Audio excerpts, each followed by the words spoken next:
थोड़ी फोन खाली करी और क्यों नहीं किताब को तो वो मोबाइल की जो मुझको बहुत लंबा वजन आ रहा चालू जने के यहूदी का कष्ट पहुंचाना। एक यहूदी हजरत मालिक इब्ने दिनार के पड़ोस में आकर रहा। उसकी मकान की दीवार के बिल्कुल नीचे ही आपका तपस्या करने का स्थान था। यहूदी ने कपट के कारण आपके मकान की छत पर एक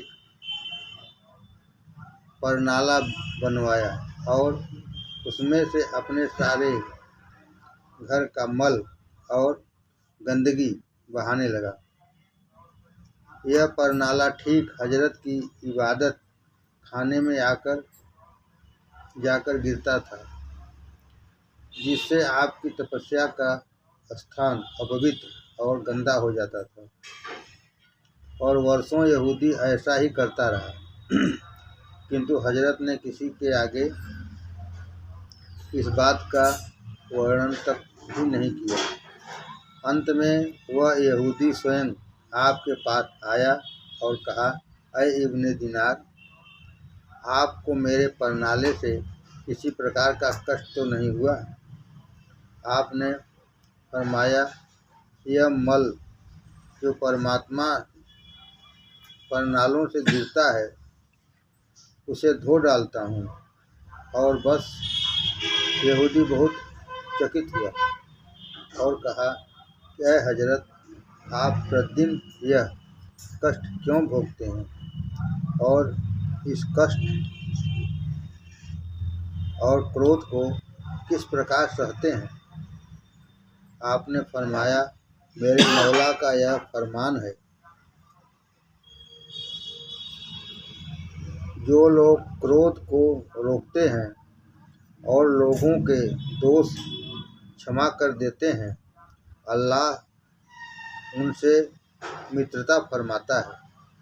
इसलिए हम लोग संसार में अपने अल्लाह से मित्रता बनाने के लिए आए हैं, शत्रुता उत्पन्न करने के लिए नहीं आए। इस वार्ता पर यहूदी एकाएकी बोल उठा, वाकई अल्लाह के प्यारे हो तुम, वाकई मुझ पर सभी राहें हैं गुम।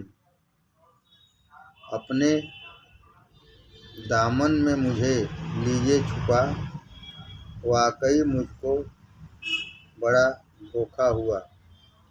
आह, जिस मजहब में गुस्सा हो हराम, उसके कुर्बां क्यों न हो सब खासो आम। मुझको भी तलकीने ईमा कीजिए, मुझको भी जल्दी मुसलमान कीजिए।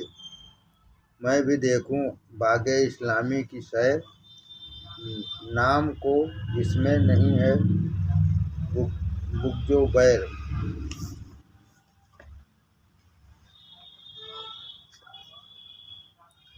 तब वह यहूदी उसी समय ला इलाहा इल्लल्लाह मुहम्मद रसूलुल्लाह कहकर इस्लाम से श्रेष्ठ हुआ और फूट फूट कर रोता हुआ आपके हाथ पर बैत हाथ में हाथ देकर वचनबद्ध हो गया। सोने चांदी से घृणा। हजरत मालिक इब्ने दिनार फरमाते हैं कि तौरेत की एक आयत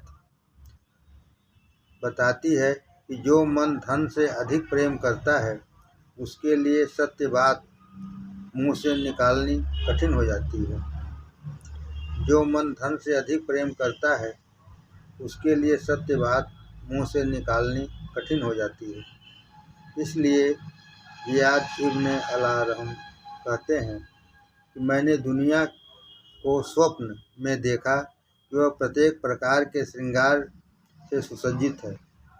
मैंने उसका यह ठाट देख कर कहा, खुदा तुमसे बचाए। दुनिया ने उत्तर दिया कि ऐ व्यक्ति, यदि तू चाहता है कि मेरे जाल में सुरक्षित रहे तो मेरे एक उपदेश पर क्रियान्वित हो जा। ज्ञात किया कि वह उपदेश क्या है। कहा कि सोने चांदी से शत्रुता रख, जैसा कि उन्होंने तेरे बाप आदम से शत्रुता रखी। कनात थोड़े पर निर्वाह का पाठ। हजरत मालिक इब्ने दीनार फरमाते हैं कि एक बार मैंने स्वप्न में देखा कि कोई व्यक्ति कहता है कि उक्त स्थान पर अल्लाह का एक बंदा तेरी भेंट का अभिलाषी है, किंतु मैंने उस स्वप्न को एक विचार समझा। किंतु जब कई रात लगातार यही स्वप्न देखा तो फिर मैं उस स्थान पर गया तो देखा कि एक बुजुर्ग एक मस्जिद के द्वार पर अजान दे रहे हैं। मैंने अस्सलाम अलैकुम कहा और उन्होंने उत्तर में कहा वह अलैकुम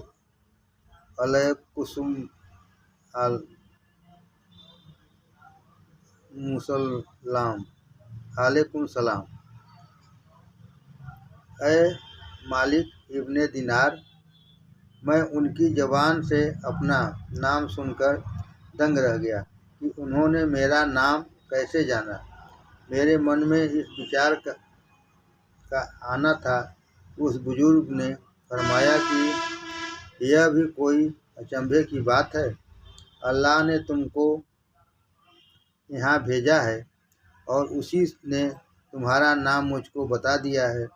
फिर हमने नमाज पढ़ी और नमाज के बाद वह मुझको अपने घर ले गए और जो रूखी सूखी रोटी मेरे आगे रखी।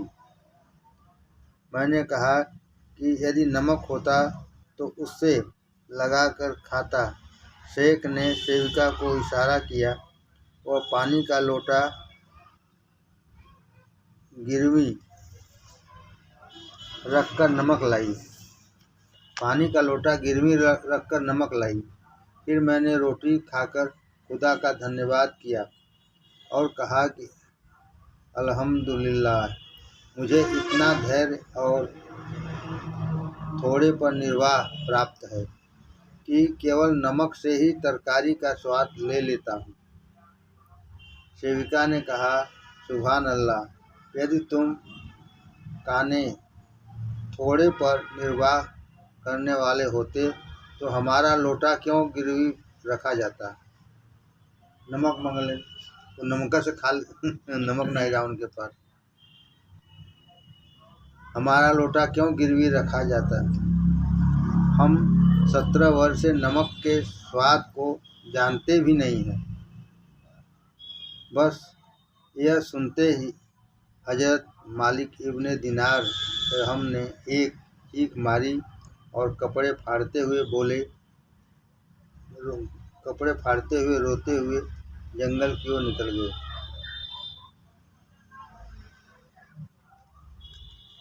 फलों और तरकारियों का बहिष्कार।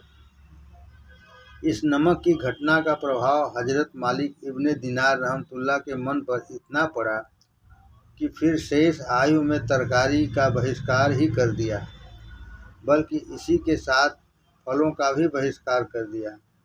रात को केवल 2 चपाती ही खाते थे और यदि रोटी गर्म होती थी तो सालन समझ लेते थे। इस गर्म रोटी में ही तरकारी का स्वाद पाते थे। कुछ अवधि बाद अल्लाह के हुक्म से बीमार हो गए और फिर जब अल्लाह की दया से स्वास्थ्य प्राप्त हुआ तो आत्मा ने मांस खाने की इच्छा की और बहुत परेशान किया। अंत में विवश हो गए और मांस खरीदा और एक पहाड़ पर पहुँचे और सुनसान स्थान पर बैठकर उस मांस को सूंघना शुरू किया और अपने मन को समझाया कि देखें, स्पष्ट रूप से तो मैं तुझे कष्ट देता कि तेरी इच्छा पूर्ण नहीं करता, कि स्पष्ट रूप से तो मैं तुझे कष्ट देता कि तेरी इच्छा पूर्ण नहीं करता, किंतु वास्तव में तेरे साथ मित्रता कर रहा हूँ, क्योंकि दुनिया का आनंद तो कुछ दिनों का है, और यदि तू इस समय इससे रुका रहा तो फिर तेरे लिए परलोक के आनंद हैं, और इस प्रकार तू परलोक के प्रकोप से भी मुक्ति प्राप्त करेगा और क़ियामत के दिन जिल्लत और बदनामी से बचेगा। तब मालिक इब्ने दीनार रहमतुल्लाह के मन को इतना विवश किया कि अंत में मन ठीक हो गया और अल्लाह रब्बुल इज़्ज़त ने उन्हें उनके मन पर पूर्ण बस प्रदान किया। अन्नदाता का अन्न पहुँचाना। हज़रत मलिक इब्ने दीनार रहमतुल्लाह अलैह फरमाते हैं कि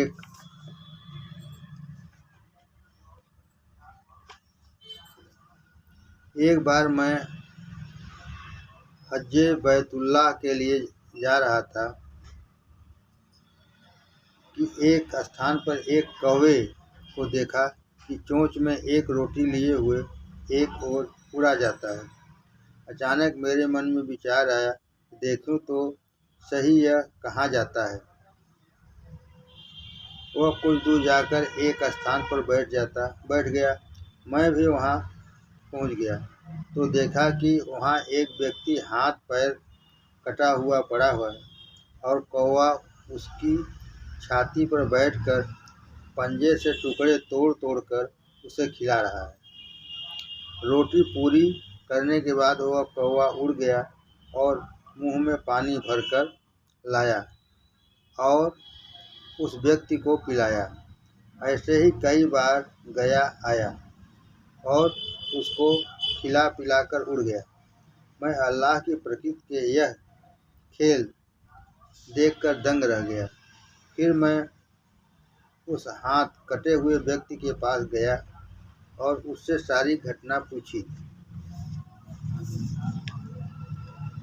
उस व्यक्ति ने बताया कि हमारा काफिला हज को जा रहा था कि रास्ते में डाकू लुटेरों ने लूट लिया और सारे काफिले वालों को कत्ल कर दिया और मुझको अपंग समझकर छोड़ दिया। मैं इसी अवस्था में 3 दिन तक भूखा प्यासा पड़ा तड़पता रहा। जब बिल्कुल ही मरने के लगभग हो गया और अपने जीवन से निराश हो गया तो अल्लाह के आगे फूट फूट कर रोकर कहने लगा कि ऐ करीमों कारसाज, दयालु और कामों के बनाने वाले, इस घने जंगल में इस निराश्रय की देखरेख करने वाला तेरे अतिरिक्त और कौन हो सकता है। ऐ अल्लाह, मुझे इस भूख प्यास के संकट से मुक्ति दे अथवा अपने पास बुला ले। तब इस निराश्रय की दुआ फरियाद सुनने वाले ने स्वीकार की और तभी से यह कौवा दोनों समय मुझे खिला पिला जाता है, जैसा कि आपने देखा। संसार के सामान। एक बार बसरे में किसी स्थान पर आग लग गई। जब मालिक इब्ने दीनार ने सुना तो वह जूता और जरीब हाथ में लेकर अपने इबादत खाने की छत पर चढ़ गए। वहां जाकर जब आग की ओर देखा तो क्या देखते हैं कि कुछ लोग आग में जल रहे हैं और कुछ उसमें से भागने के लिए कूद फांद रहे हैं और कुछ अपना सामान निकालने में लगे हुए हैं। यह दशा देखकर आपने फरमाया, हल्के फुल्के ने मुक्ति पाई और वजनदार बोझ मारे गए और फरमाया, आ रहा है मुझको मसहर का मजा मिल रही है क्या जजा और क्या सजा, हल्के फुल्के पा रहे हैं मगफिरत, जल रहे हैं अहले मासिरत। मगफिरत माने मुक्ति। हाँ, जेकरे पास कुछ सामान नहीं बा मुक्ति पा जाता भाग जात बा, जेकरे पास सामान बा सामान हटावा पड़ल। अहले मासियत माने पापी, जल रहे हैं अहले मासियत पापी, अहले मासियत माने पापी। महसर है यौमुल जजा माने बदले का दिन अर्थात प्रलय।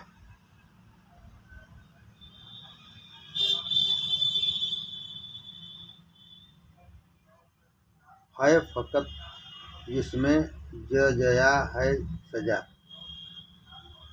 फकत माने केवल कहे के मतलब जेकरे पास कुछ नहीं बा वो मुक्त हो जाए, जेकरे पास ज़्यादा इकट्ठा केले बा। एक ब्याज खाने वाला। हजरत मालिक इब्ने दिनार रहम एक दिन किसी बीमार को देखने के लिए गए। आप फरमाते हैं कि जब मैंने उसे ध्यान से देखा तो पता चला कि उसकी मृत्यु का समय आ गया है। मैंने उसे कलमे शहादत याद दिलाया। मैंने प्रत्येक यत्न किया और उस व्यक्ति ने कलमे तैयबा कहलवाना चाहा, किंतु इसके अतिरिक्त वह कुछ न कहता था। 10-11 फिर वह व्यक्ति बोला, यह शेख है मालिक इब्ने दिनार, मेरी आँखों के आगे इस समय एक आग का पर्वत है। जब मैं कलमे शहादत पढ़ना चाहता हूँ तो उसी समय वह आग का पर्वत मेरी ओर चलता है और चाहता है कि मुझे निगल जाए। हजरत शेख फरमाते हैं कि मैंने उस व्यक्ति के घर वालों से पूछा कि यह व्यक्ति क्या अमल करता था, तो लोगों ने बताया कि यह ब्याज खाता था और नाप तौल में कमी करता था। माने भगवान का नाम के सामने माने नहीं आल अंत में। ब्याज खाए वाले और कम तौले वाले। इब्ने दिनार का निधन। एक बार इब्ने दिनार रहम किसी कब्रिस्तान में गए। वहाँ कुछ लोग एक मैयत को दफन कर रहे थे। यह देखकर आप पर कुछ ऐसा अल्लाह का डर छाया या बेहोश हो गए। लोगों ने उठाकर उन्हें घर पहुंचा दिया। जब होश आया तो कहा कि लोगों, जब मैं मर जाऊं तो मेरे माथे पर यह लिखना कि मालिक इब्ने दिनार अपने स्वामी की कृतज्ञता से भागा है, इसका जनाजा कोई न उठाए। और फिर मेरे दोनों हाथ बांधकर और गर्दन में एक रस्सी बांधकर औंधे मुंह घसीटना और फिर 3 स्थान पर मेरी दशा प्राप्त करना। पहले तो कब्र में रखकर मेरा मुंह खोलकर देखना कि काला है अथवा ज्योतिर्मान। दूसरे मैदान हश्र में देखना कि आमाल नामा कर्म पोथी सीधे हाथ में है या उल्टे हाथ में। तीसरे, उस समय जब कर्म तोले जा रहे हों कि नेकी का पल्ला भारी है अथवा बदी का, यह कहकर मालिक इब्ने दिनार रहम ने कहा कि ऐ काश मैं पैदा ही न होता तो संसार और परलोक की आपत्तियों में ग्रस्त ही न होता। उसी दिन संध्या समय एक आकाशवाणी आई कि हमने मालिक इब्ने दीनार को अपने फजल और दया से बख्श दिया, अर्थात मुक्तिवान कर दिया। उसी समय मालिक इब्ने दीनार ने अपने सेवक को आवाज़ दी और शहादत की उंगली उठाई। कल मैं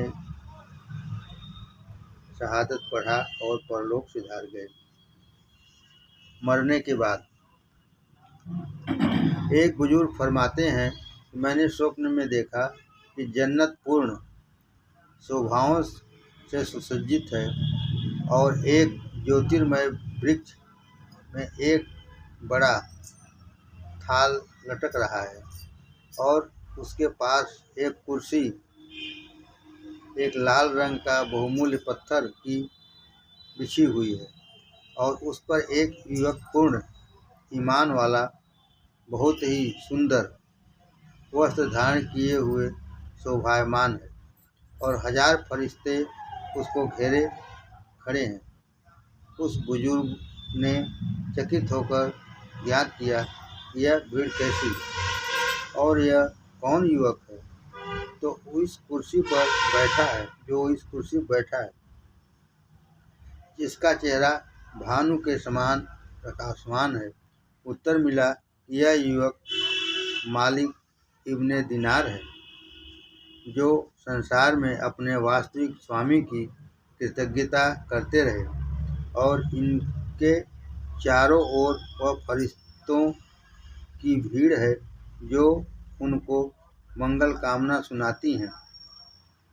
तुमने सारी आयु अपनी इच्छाएं हमारी इच्छा के आगे खाक कर दी।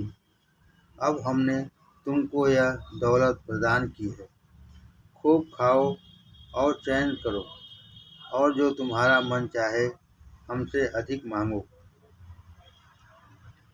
हजरत हबीब अजमी। एक दिन हजरत हसन बसरी हिजाब शासक के डर से भागकर हजरत हबीब अजमी के इबादत खाने में जा छुपे। थोड़ी देर बाद हज्जाज के सिपाही हजरत हसन बसरी की खोज में यहाँ तक भी पहुँच गए और हजरत अजमी रहम से याद किया कि हसन कहाँ है। हजरत हबीब अजमी रहम ने तुरंत बता दिया कि वह मेरे हुज्र में छुपे हुए हैं, अंदर जाओ और उन्हें निकाल लाओ। सिपाही तुरंत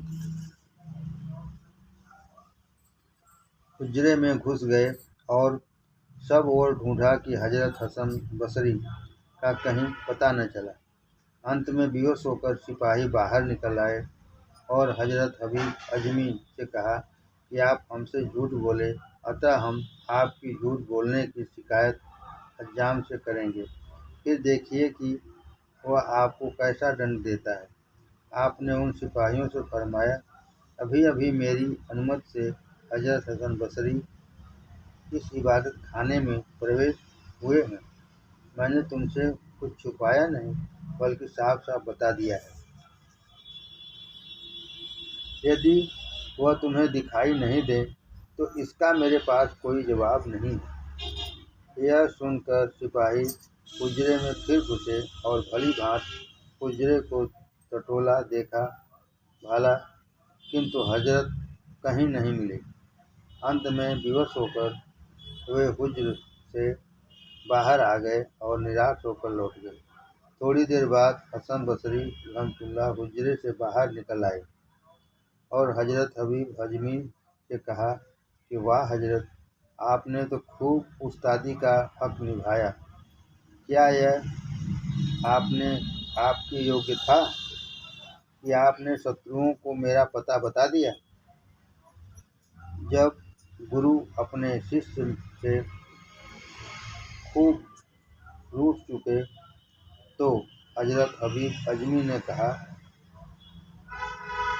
मैंने सच कहा था इसलिए आप बच गए, और यदि मैं झूठ बोलता तो विश्वसनीय आप पकड़े जाते। देखो प्यारे, रसूल अल्लाह व सल्लल्लाहु अलैहि वसल्लम क्या फरमाते हैं? सच बोलने में मुक्ति है और झूठ बोलने में मृत्यु।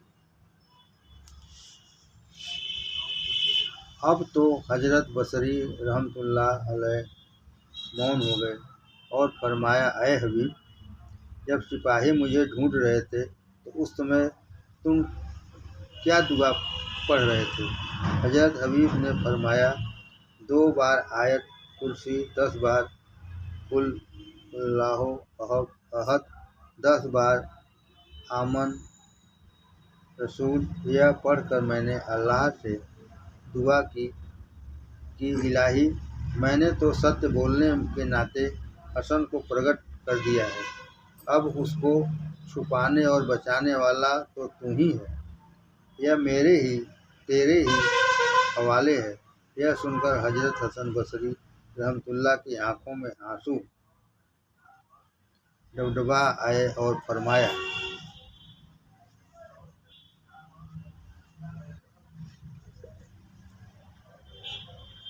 हो गई मकबूल यह तेरी दुआ, दुश्मनों के हाथ से मैं बच रहा।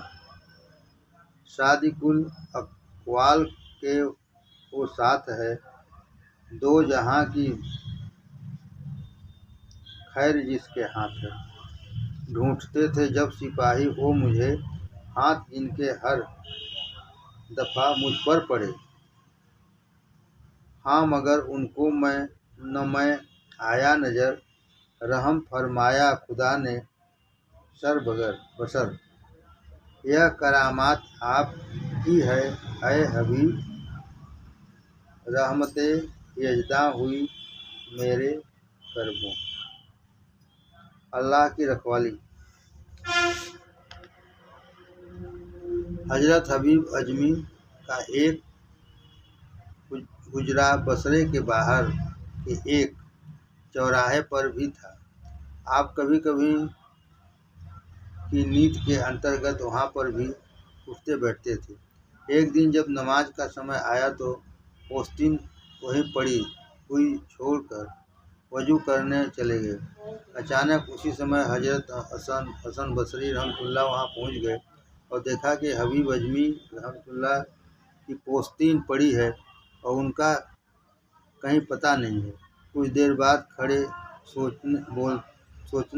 सोचते रहे कि देखो, कभी कभी तो हबीब अजमी को कुछ ध्यान ही नहीं रहता। चौराहे पर पोस्तीन छोड़कर कहीं चले गए और यह भी ध्यान नहीं रहा कि कोई उठाकर ले जाएगा। हजरत हसन बसरी इसी विचार में खड़े थे कि हबीब अजमी वजू करके आ गए। अस्सलाम वालेकुम कहा और याद किया कि इमाम, आप इस समय यहाँ कैसे आ गए? उन्होंने उत्तर दिया कि तुम्हारे हुजरे और पोस्तीन की रखवाली कर रहा हूँ। यहाँ पर पोस्तीन किस भरोसे पर छोड़कर चले गए? तो फरमाया कि उसके भरोसे पर जिसने तुमको यहाँ रखवाली के लिए भेज दिया है। वास्तव में जो कोई अल्लाह ताला पर भरोसा आश्रय करे तो अल्लाह उसके लिए पर्याप्त है, जैसा कि कुरान मजीद में फरमाया है। जो अल्लाह ताला पर भरोसा करे उसको अल्लाह पर्याप्त है। दुआ में प्रभाव।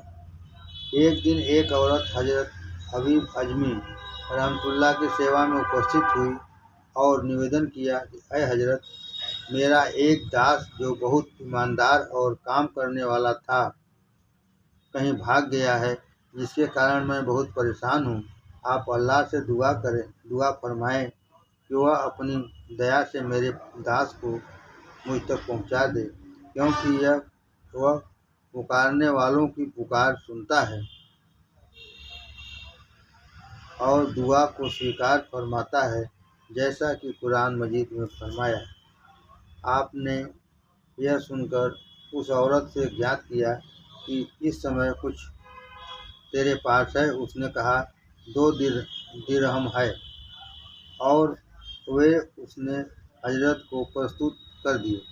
आपने वह दिरहम भिखारियों को बांट दिए और अल्लाह के से दुआ की। कुछ देर बाद देखा कि वह दास बहुत चकराता और घबराता हुआ 2 सेर मांस हाथ में लिए हुए वहाँ आया। सबने चकित होकर ज्ञात किया कि कहाँ से आ रहा है, तो उसने बताया कि फारस से आ रहा हूँ। डाकू लुटेरे मुझे पकड़कर वहाँ ले गए थे। आज अचानक मुझे मांस लेने के लिए भेजा। मांस खरीद चुका था। अचानक हवा का एक झोंका ऐसा आया जो मुझे यहाँ उड़ा लाया। मैं दंग हूँ और सोचता हूँ कि हजारों कोस की दूरी से मैं एकाएक ही यहाँ पर कैसे आ पहुँचा। मांसाहार का बहिष्कार। हजरत हबीब अजमी रहमतुल्लाह ने मांस खाना छोड़ दिया था और वर्षों तक मांस नहीं खाया और निरंतर चित्त का मुकाबला करते रहे। जब चित्त ने बहुत सताया तो एक दिन आधा दिरहम लेकर बाजार गए, कबाब और रोटी खरीदी। जब लेकर चले तो रास्ते में एक गरीब लड़का दिखाई दिया। उससे ज्ञात किया कि तू किसका लड़का है। उस लड़के ने उत्तर दिया कि मेरे बाप का यह नाम था और मर चुका है। हबीब आजमी रहम उस लड़के के बाप से परिचित थे। उसका नाम सुनकर बहुत अफसोस किया। 2 कबाब और रोटी तुरंत उस लड़के को दे दी और 7 वर्ष की मन की इच्छा को एक ही क्षण में अल्लाह की प्रसन्नता के लिए भेंट कर दिया।